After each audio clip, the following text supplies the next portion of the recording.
In this week's video, we'll examine the question, are we looking at a successful retest for stocks or new and concerning bearish setups? To view the video in full screen mode, use this icon in the lower right-hand corner of your video player. To improve the clarity of the charts, use this icon in the lower right-hand corner of your video player.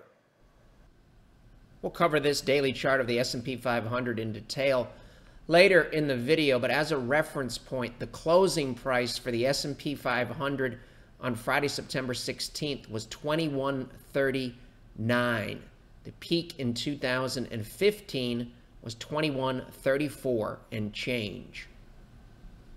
A reference point from a weekly perspective, as of the close on Friday, September 16th, the S&P 500 gained 11 points over the past 5 trading sessions. In order to execute properly, it's extremely important to have an understanding of real-world volatility to ignore, real-world volatility to respect, and why is the concept of risk management and capital preservation important. All 3 bullet points will be covered from a historical perspective, and then we'll tie the concepts into the year 2016. It's a daily chart of the S&P 500 index as of Friday, September 16th at 11:14 a.m. Eastern Time. You can see we have somewhat of a retest look here. 21.34 is the peak here. We have several areas of possible support in this basic region. On Friday, we were trading. The low was 21.31, and the last trade at 11:14 was 21.35. So we're moving right into this area here.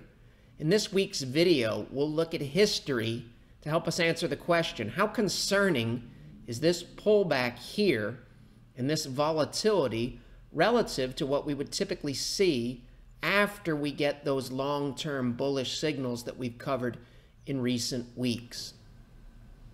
This is the, for illustrative purposes only, long-term signal that we covered a few weeks ago in these videos. These moving averages can help us discern between volatility to ignore in here when we have a strong and rising trend, and volatility to respect when the inevitable bear market comes. It's very, very important to have realistic expectations relative to what volatility to ignore refers to, because if we don't have realistic expectations, it's going to be next to impossible to stay with the system and execute properly.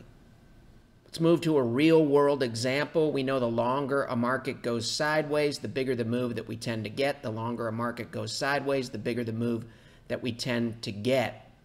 If we put some moving averages around it, it looks relatively easy. We get a bullish breakout here from a box, and soon thereafter we get our full-bore bullish look where blue, the fastest moving average, is on top. It's above both green and red, and the slopes of all 3 of them are up. If we look at the moving averages in isolation, it looks easy here from a trend perspective. We never get blue dropping below red, and the slopes of all of these moving averages remain positive really for 3 calendar years here. Again, from a distance, this looks easy. However, if we zoom in a little bit closer here, looking at the weekly chart, we start to see that there's some fairly significant volatility. And if we move to a daily time frame, we see quite a bit of volatility within the context of volatility to ignore.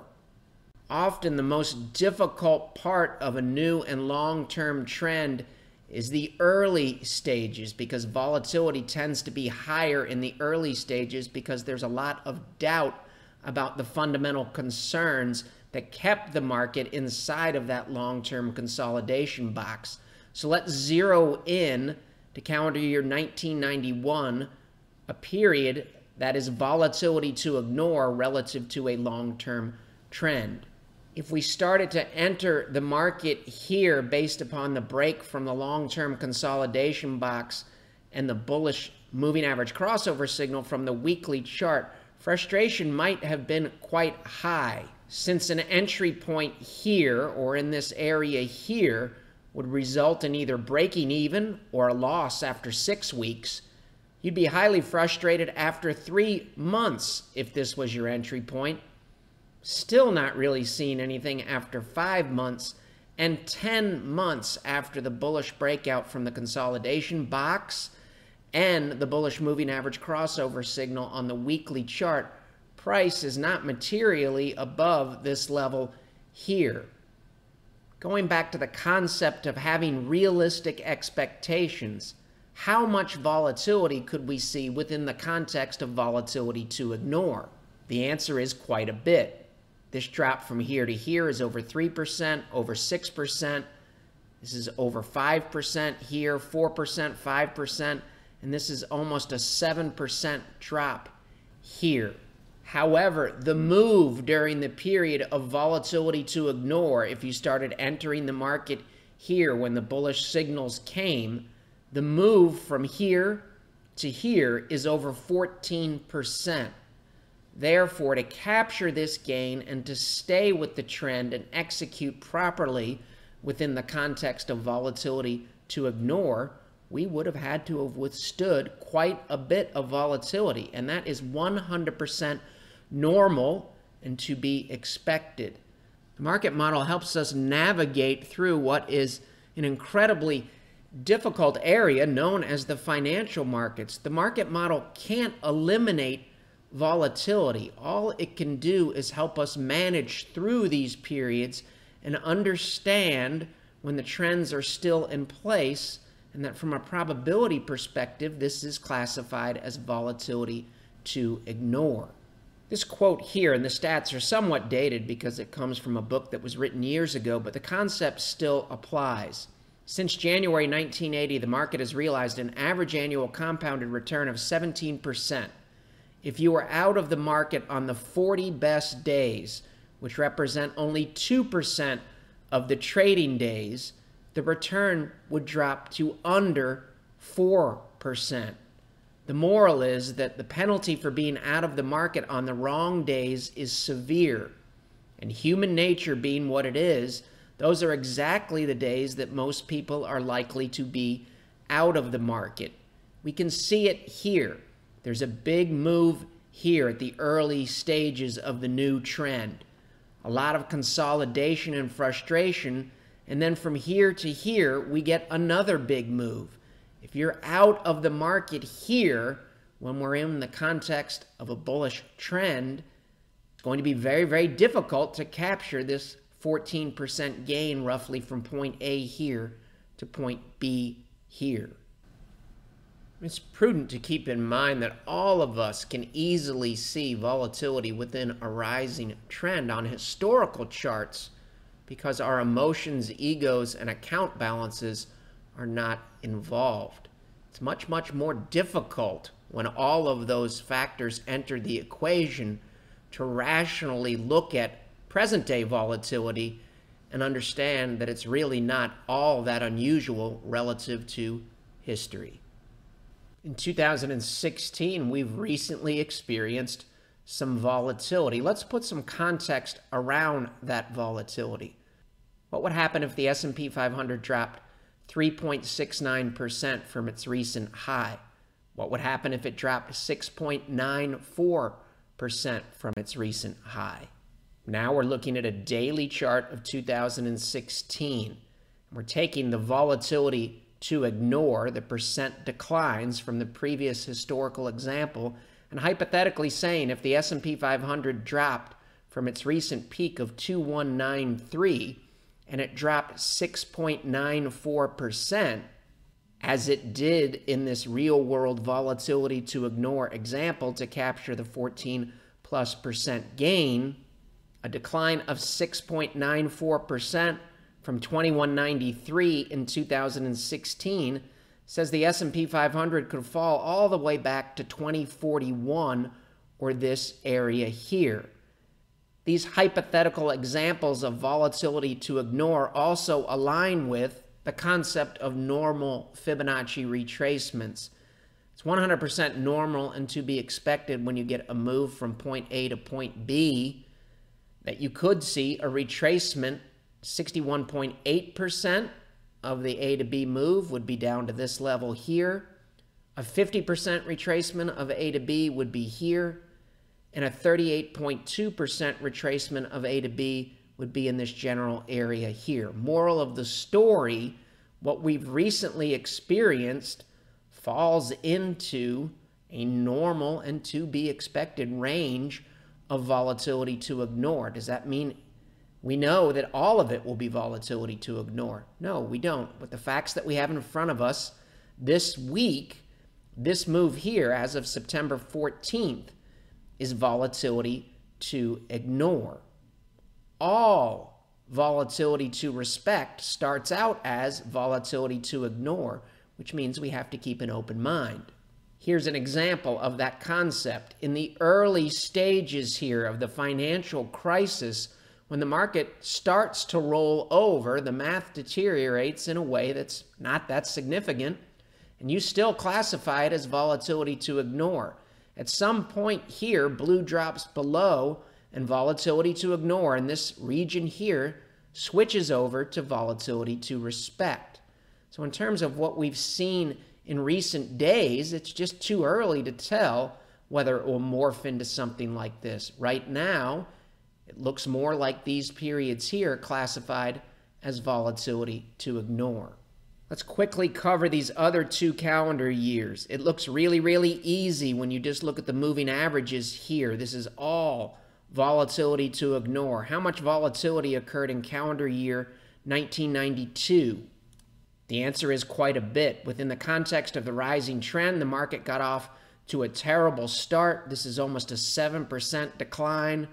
4.5% decline, 6% plus decline here.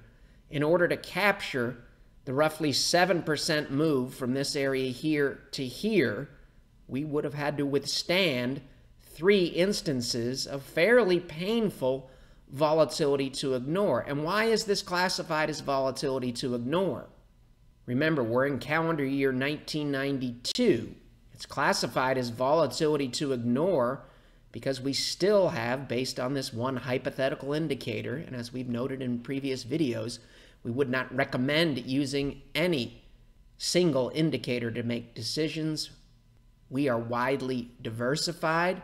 However, during this period here, hypothetically, the trend is strong, and this is volatility to ignore. If we move into calendar year 1993, here, this is 1993, it looks easy. Blue is above red and green the whole time, and this looks like a nice trend.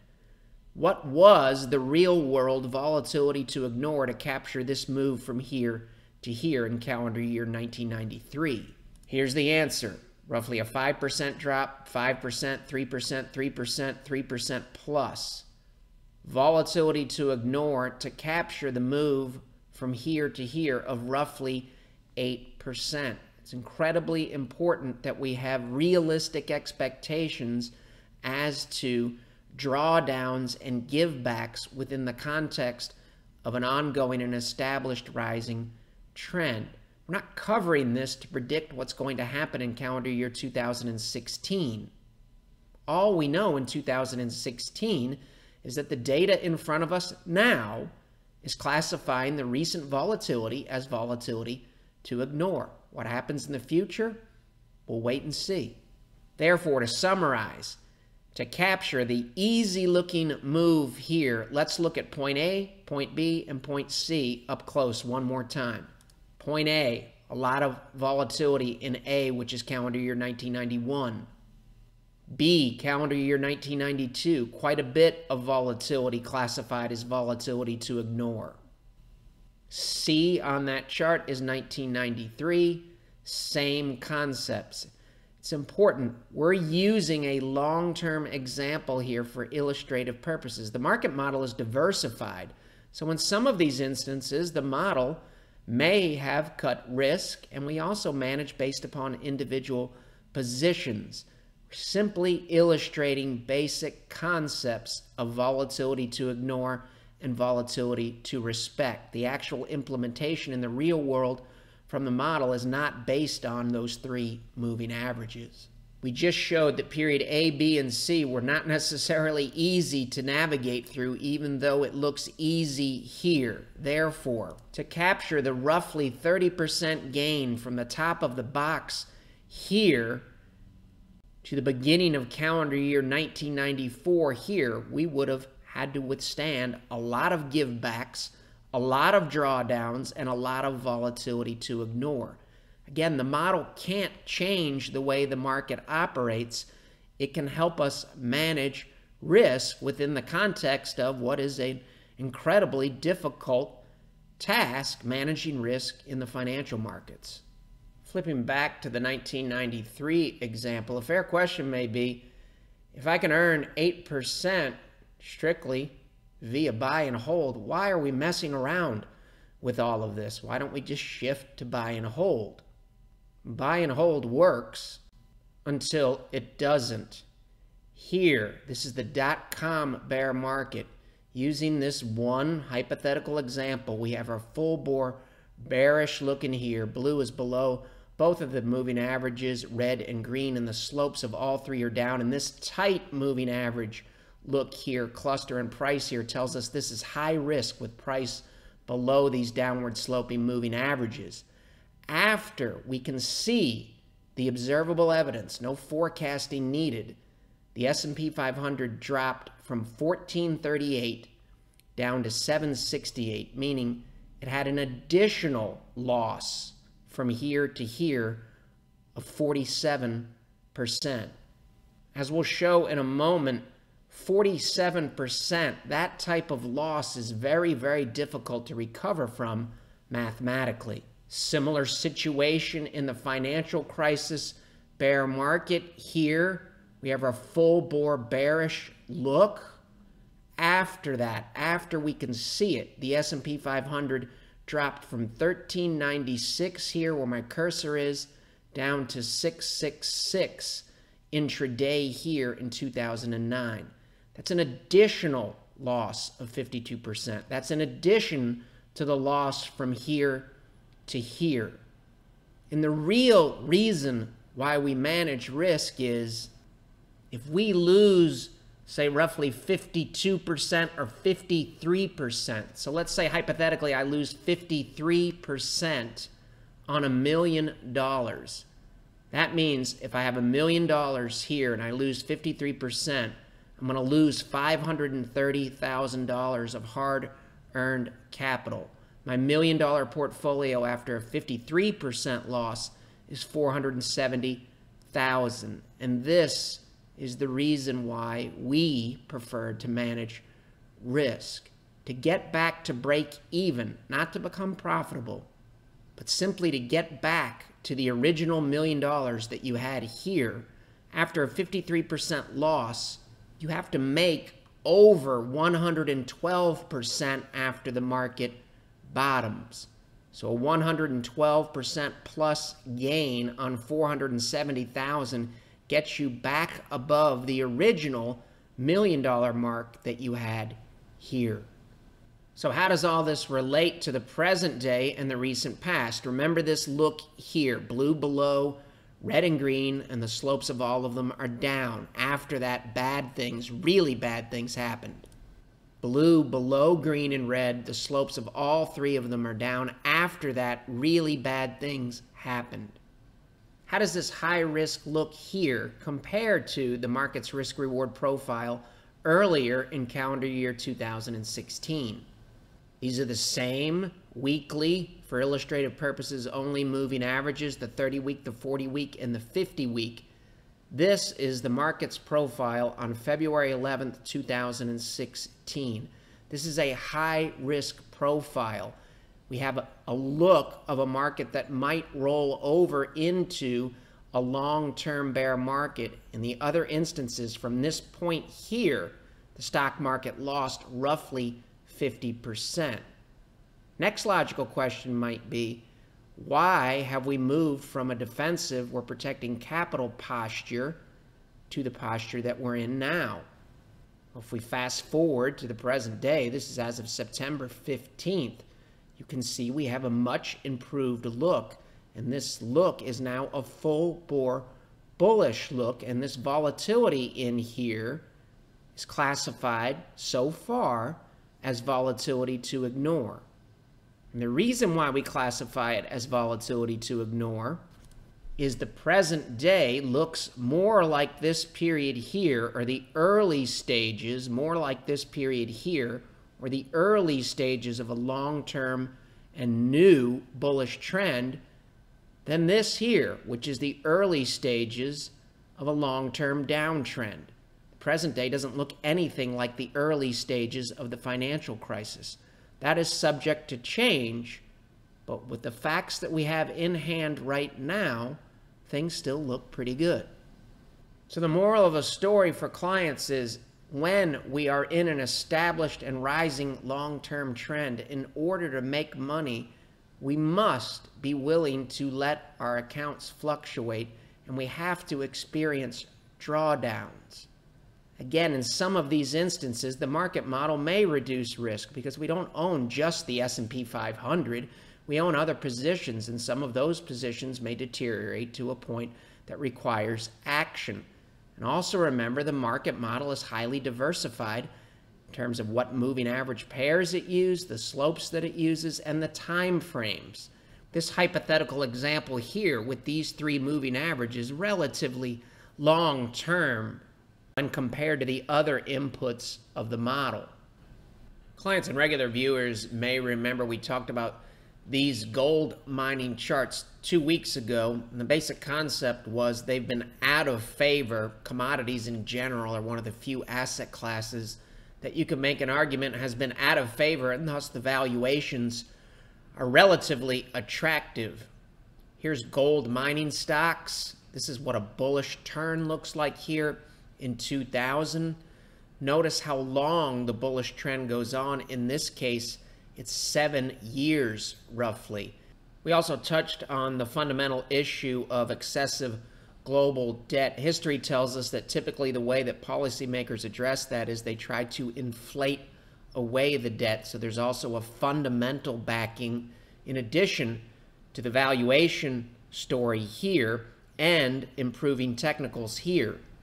On September 16th, in a Market Watch article, this graphic was included, and basically what it says or shows is that instead of running away from commodities, money flows are starting to migrate back towards the asset class.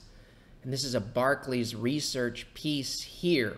This is from the article. Bottom line, although there will continue to be periods of net withdrawals from the asset class, and the asset class they're referring to is commodities as a whole, the overall trend has turned, here's your turn, and is likely to continue moving higher for several years to come, which aligns with our hypothesis that we covered a few weeks ago. Obviously, we're not in the forecasting business, but when you get a long-term, multiple-year downtrend like this, and you have a good valuation story, a good fundamental story, and a good technical story, that tends to be a good investment, at least from a risk-reward perspective. And that analysis applies, for the most part, to the entire commodity complex. Gold, silver, gold mining stocks, energy, and even things that are correlated to those assets, such as emerging markets. We'll quickly go through a handful of 2016 charts. S&P 500 daily, this is the Brexit box. You can see we also have a trend line coming off of the February lows, telling us that we're in a relatively important place. What once acted as resistance may now act as support. Support, support, possible support. We'll learn something either way in this general area. As of Friday at 11:26 a.m., the support or possible support was still holding. Similar situation on the weekly chart. S&P 500 following last week's waterfall plunge on Friday at 11:28 a.m. on the following Friday, or Friday, September 16th, we were green for the week. We were up almost 8 points. And you can see the weekly candle here is coming back and retesting these areas. These lines here, if this doesn't hold, may also act as possible support. The blue and the green lines intersect somewhere in the neighborhood of 2100. From a monthly perspective, the peak 2104, 2107, 2103. These levels are probably the most important on a monthly basis. Secondary would be 2079, 2080, and these are much less important in here. These are your primary areas that we would be concerned about relative to monthly closes. We can drop below these levels intra-month. It's the close that matters on a chart like this. Here's the current version of the hypothetical for illustrative purposes only long-term trend signal, the weekly chart with the 30, 40, and 50-week moving averages. We still have the full-bore bullish look as of 10:31 a.m. on Friday, September 16th. And we also have possible support at the intersection of the dotted and solid blue lines. We will learn something either way short-term in this area here. During Friday's session, we were also holding above this A to B fib, and we were also holding above the long-term 10-301 that we've been watching, which is basically the peak in October of 2007. On Friday afternoon, September 16th, we were trading at 10-534. The NYSE Weekly was also holding a key area that we covered a few weeks ago in a short takes post. The longer we can stay above this dotted line here on the weekly chart, the better the odds that we try to make a move to the upper blue line here. Since we allocate based on hard data and facts in hand rather than forecast, it's always important for us to maintain that maximum flexibility. It's especially important with a Fed meeting coming next week as of Friday, September 16th. In terms of interest rate futures, what is the market saying relative to the expectations or the probabilities that the Fed actually raises rates next week? The answer? The market believes there's an 85% probability that the Fed does nothing with rates in September. However, guidance still matters. So, for example, the market still could get spooked by no rate hike, but a strong hint that a rate hike is coming.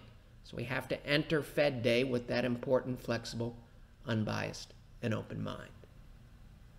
As we've mentioned several times in the past few weeks, the market model actually does not use this particular signal here, but it uses very, very similar concepts in some of the sub-models. And for clients, the ETF scoring system is used to help manage our other positions, meaning the master market model can help us with SPY and the S&P 500. The ETF scoring system helps us keep track of similar pieces of hard data that can help us relative to trends and the health of our positions. The good news is, as of Friday, September 16th, every single one of the positions in our portfolio, no matter what asset class it is in or how volatile it's been recently, every single one of them is scoring at a level that classifies recent volatility as volatility to ignore.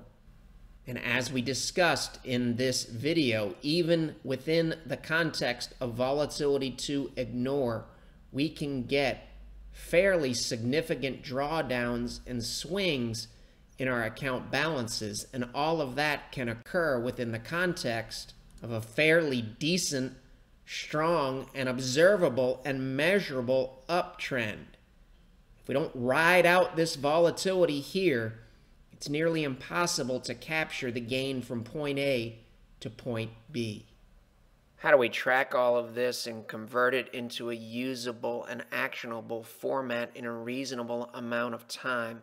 The sub-models, we answer binary questions, some of them manually done, some of them programmed in Excel, and we also enter in unbiased and hard data. The sub-models allow us to get a handle on the market's current profile, and the master CCM market model then looks at the current profile compares it to past profiles, and recommends a prudent allocation between risk assets such as stocks and conservative assets such as bonds. Conservative assets can consist of cash, bonds, currencies, or any number of investment options. If you'd like to learn more about the market model or our money management services, you can visit our website, follow along on Twitter, Facebook, read our blog short takes, or watch past videos on the Untitled Capital channel on YouTube. The material in this video has no regard to the specific investment objectives, financial situation, or particular needs of any viewer. This video is presented solely for informational purposes and is not to be construed as a solicitation or offer to buy or sell any security or any related financial instruments, nor should any of the content be taken as investment advice. Any opinions expressed in this video are subject to change without notice, and Untitled Capital Management, LLC, or CCM, is not under any obligation to update or keep current the information contained herein. CCM and its respective officers and associates or clients may have an interest in the securities or derivatives of any entities referred to in this material. CCM accepts no liability whatsoever for any loss or damage of any kind arising out of the use of all or any part of this material. We recommend that you consult with a licensed and qualified professional before making any investment decision.